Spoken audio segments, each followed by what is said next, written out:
Hocam hoş geldiniz. Hoş bulduk, teşekkür ederim.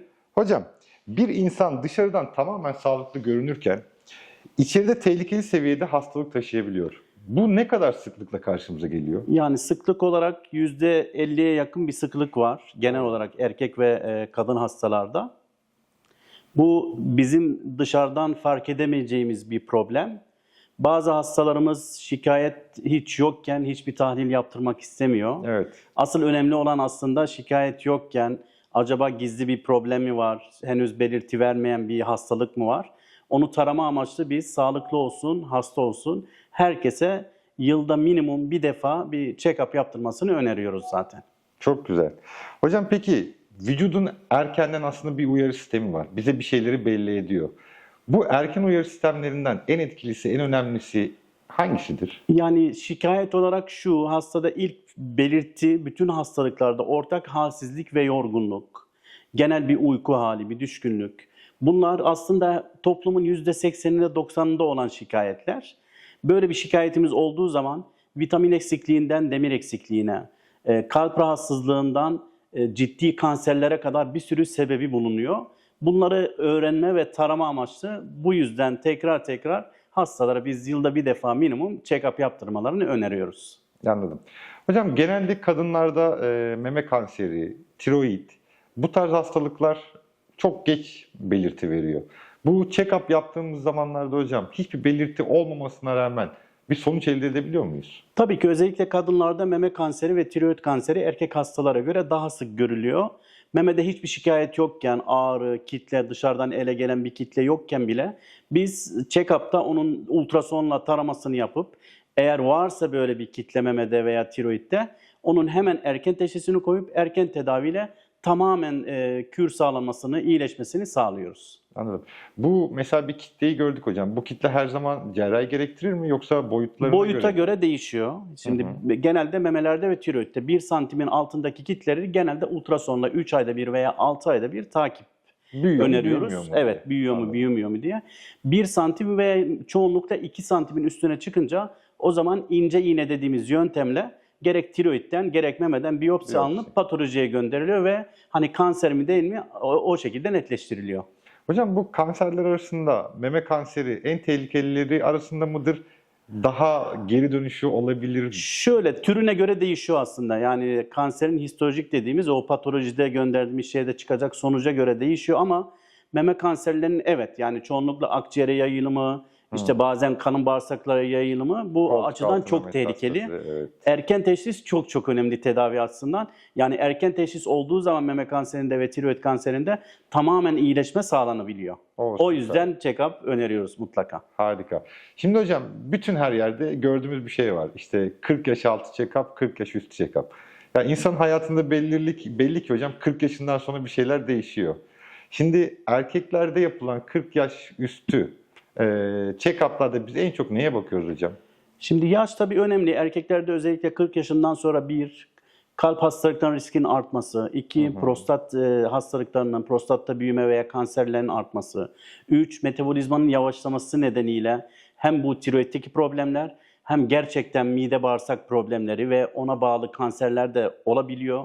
O açıdan erkekte işte bir, mide bağırsak yani sindirim sistemi kanserleri, tiroid problemleri, kalp rahatsızlıkları ve genel olarak prostat büyümeleri ve prostat kanseri açısından 40 yaş üstü mutlaka öneriyoruz. Peki hocam biz diyoruz ki her yıl check-up'ınızı yenileyin. Hı hı. Bu bir yıl içerisinde insanın metabolizmasında, vücudunda neler değişiyor? Niye her yıl öneriyoruz? Aslında her yıl değil. Yani minimum dememin sebebi o. En uzun süre. Biz check-up'a gelen hastalarımızı var olan şikayetlere, var olan bulgulara ve hastalıklara check-up sonucu ortaya çıkan, ben bazen 3 ay sonra bile çağırdığım hastalar oluyor. Hani bir yılı beklemeden tekrar bir bakalım diye. Bazen 6 ay sonra, bazen tabii ki bir yıl sonra çağırıyoruz ama o en uzun süre, maksimum süre bir yıldır. Bazen hani 3 ay sonra bile tekrar baktığımız testler oluyor. Anladım. Peki hocam siz şeyi nasıl tavsiye edersiniz? Mesela hiçbir hastalığı yok. Yine diyor ki ben bir kardiyolojiye gideyim. Kardiyolojiye gittiği zaman birçok test istiyor kardiyoloji doktoru. Daha sonrasında laboratuvar istiyor. Bir şey yakalarsa dahiliyeye yönlendiriyor. O da bir şey yakalarsa başka bir branşa yönlendiriyor. Yani tek bir bölüme gidip muayene olmaktansa check-up daha mantıklı geliyor açıkçası kulağa. Hem mantıklı hem daha etkili yani. Şöyle zaten check-up bölümüne geldiği zaman en az bir 3-4 muayene oluyor check-up'ın içinde. Evet. Kardiyoloji ve üroloji dahil erkek hastalar için. Kadın hastalar için yine kardiyoloji ve kadın hastalıkları dahil bunların muayeneleri oluyor. Genel olarak bütün testler çıktığı zaman dahiliye doktoru bu check-up sonuçlarını değerlendirip var olan hastalıklara, var olan bulgulara göre hem reçete düzenleyip hastayı takibe alıyor, hem diğer bölümlerle ilgili bir problem varsa hastada hastayı bilgilendirip ilgili notu yazıp ilgili branşa yönlendiriyor. O açıdan çok daha hem maliyet açısından daha efektif oluyor hasta için, hem genel olarak tıbbi açıdan da daha efektif oluyor. Güzel. Peki hocam biz şeyi çok sık duyuyoruz. Mesela hastaneye gidiyor, herhangi bir işlemden sonra hasta öğreniyor ki kansermiş. Yani o ilk öğrenme aşaması zaten çok dramatik bir süreç ama hasta diyor ki ben diyor 6 ay önce diyor kan tahlillerime baktırmıştım diyor, ultrason yaptırdım. 6 ayda ne kadar ilerlemiş? Bu gerçekten 6 ayda mı ilerliyor kanser türlerinin bazıları, yoksa atlanan bir kontrol mü var? Kanserden kansere değişmekle birlikte bazen mesela pankreas kanserleri çok hızlı ilerleyen pankreas türüdür.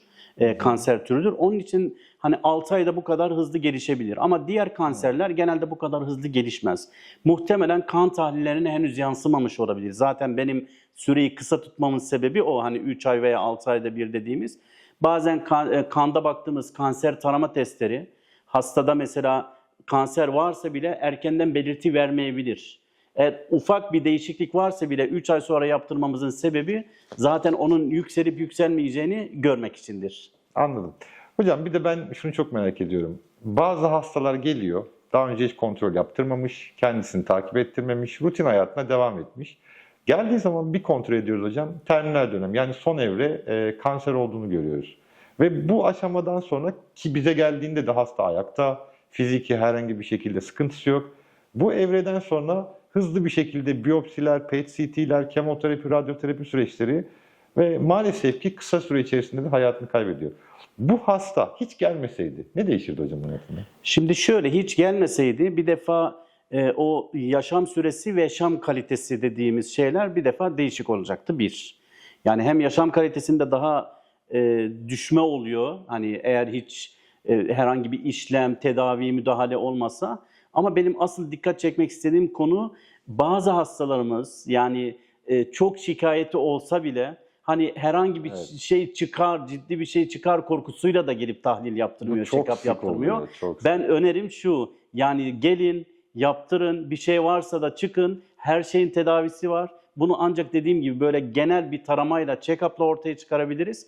Öbür türlü zaten hiç haberiniz olmuyor ve haberiniz olmadığı için hem geç teşhis hem geç tedavi, bazen tedavisizlik bile maalesef oluyor yani. Şimdi biz sürekli işimiz gereği yurt dışına çıkıyoruz. Avrupa'ya, Afrika'ya, Balkan bölgesine ya da Arap bölgelerine gidiyoruz sürekli. Özellikle ben şunu fark ettim. Avrupa'da işte Londra'ya en son gittiğimizde check-up'lar hazırlamışlar hocam. İçerisinde 3-4 tane kan var. Ultrason, MR, BT hiçbir şey yok ve çok yüksek rakamlar. Ya Türkiye aslında bu konuda çok şanslı. Yani bizim hazırlanan, Türkiye'deki birçok hastanede, birçok kuruluşta hazırlanan check-up'lar çok kapsamlı ve fiyat olarak da çok makul. Herkesin ulaşılabilir seviyede olduğunu açıkçası düşünüyoruz. Yurt dışından gelecek olan hastalara ne söylemek istersiniz bu konuda? Şimdi yurt dışından... Neden Türkiye'yi tercih etsinler? Şöyle, neden Türkiye tercih etsinler? Çok güzel bir soru. Yurt dışında benim çalışan arkadaşlarım var. Söylediğiniz gibi yani oradaki check-up paketleri gerçekten çok kısıtlı ve çok sınırlı. Yani neredeyse hiçbir şey bakılmıyor gibi bir şey. Ve maliyet açısından bunun kat kat üstü. Bizim burada hastayı check-up paketi oluştururken hedeflediğimiz yani genel olarak bir vücut taraması yapmak, bütün organları taramak, var olan ne varsa ortaya çıkmasını sağlamak ve görüntülemelerle desteklemek, sadece kan tahlili değil. Bu işte karın batın ultrasonu olabilir, tiroid ultrasonu olabilir. İlerleyen paketlerde veya ileri tetkik olarak bazen tomografi ve MR da istenebiliyor. Pakete de dahil edilebiliyor hastanın şikayetine göre dediğim gibi. O açıdan yani hastanın genel bir taraması yapılıyor, bakılmadık hiçbir şey kalmıyor ve gerçekten maliyet açısından dışarıyla kıyaslanmayacak kadar uygun. Kesinlikle. Türkiye'deki check-up'lar ve değerlendiren hekimler de bence çok daha donanımlı yani Türkiye'deki doktorlar o açıdan hem tecrübeli hem donanımlı o açıdan. O yüzden Türkiye'ye mutlaka bekliyoruz hastalarımızı. Peki hocam, daha önceki programlarımızda da sormuştum, size de sormak istiyorum. Şimdi dünyanın her yerinde şu artık çok kanıtlanmış gibi ya da çok fazla konuşulan ve bilinen bir gerçek. Türk doktorları dünyanın en iyi doktorları arasında yer alıyor. Neden hocam biz bu kadar iyiyiz? Şimdi bizim eğitimimiz çok iyi. Bir defa üniversitelerimiz, köklü üniversiteler, İstanbul Tıp Fakültesi gibi, İstanbul Cerrahpaşa Tıp Fakültesi gibi, Hacettepe Ankara'daki Tıp Fakültesi gibi köklü üniversiteler. Hocalarımız gerçekten çok donanımlı. Mesela ben İstanbul Tıp Fakültesi mezunuyum. Hocalarımız o kadar donanımlıydı ki yani bize verebilecekleri gerçekten donanım açısından her şeyi verdiler. Evet. Yani gerek teorik bilgi, gerek pratik, hastaya yaklaşım, tahlil değerlendirmesi, tedavi ve takip. O konuda hem çok donanımlı Türk hekimleri hem çok tecrübeli. O açıdan hani Türkiye'deki hekimler gerçekten hani bu sırf Türkiye'de olduğum için söylemiyorum. Gerçekten çok donanımlı ve çok efektif çalışıyorlar. Kesinlikle katılıyorum. Bir de şunu ilave etmek isterim ben aslında. Yaklaşık 4 saatlik uçuşla 140 tane farklı ülkeden Türkiye'ye gelebiliyorlar. Yani dünyanın birçok yerine Türkiye'den direkt uçuşlar var. Artı bizim Türkiye'deki özel hastane ya da devlet hastanesi ayırmaksızın cihaz parkurumuz inanılmaz iyi. Yani NASA uzay üstünde bulunan cihazların birçoğu bizim artık hastanelerimizde bulunuyor. 3 Tesla MR'lar, 1024 Evet. kesit tomografiler, ultrason cihazları, 3 boyutlu. Yani çok iyi bir seviyeye geldik gerçekten Türkiye olarak. Hocam çok teşekkür ediyorum. Rica ederim. Çok güzel bir program oldu. Evet ben son olarak hastalarımıza şunu söylemek istiyorum.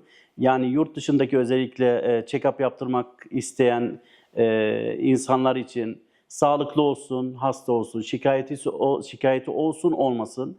Yani buraya mutlaka check-up'a bekliyoruz. Burada memnun bir şekilde ayrılmasını ve takibe alıp devamlı kontrollere çağırarak hastanın memnun kalmasını sağlıyoruz. Bilginiz olsun. Çok teşekkür Rica ediyoruz ederim. hocam. Çok sağ olun.